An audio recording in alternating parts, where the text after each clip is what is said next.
ငွေဆောင်စင်တာပွဲဖိုတေဖြစ်ပါတယ်ဒါကတော့ကျွန်တော်အိမ်မှာအခန်းပေါ့နော်ရှယ်ပဲကြင်တလုံးနဲ့လွတ်လွတ်လပ်အိမ်လို့ရတာပေါ့နော်ကောင်းကလေးလုံးတော့ special ဖွင့်ကြည့်လိုက်အောင်ဟူးရှယ်ပဲပေါ့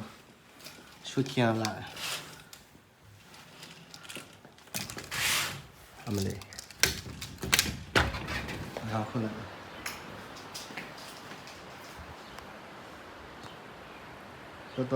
တော်လာချကတော့ share ပဲဒါတော့စန္ဒာပွင့် photo ဖြစ်ပါတယ်ငွေဆောင်ပေါ့နော်အနေနဲ့ရအိတ်ခဲတဲ့ photo ကအစပဲပြီဒီမှာရတော့အရင်စစ်ပြီးပါတယ်ဒီမှာတော့ breakfast share ဖြစ်ပါတယ်ဝန်ဆောင်မှုလည်းတော်တော်ကောင်းပါတယ်ဈေးလည်းမဆူပါဘူးဒီမှာညဆိုတော့ကျန်းစာထိုင်ဖတ်လို့ရပါတယ်ဒီမှာဆိုညကျန်းစာဖတ်ထိုင်ဒီထဲခုံချတော့ညကျန်းစာထိုင်ဖတ်လို့ရပါတယ်အဆင်ပြေပါတယ်ရရပါတယ် share ပဲ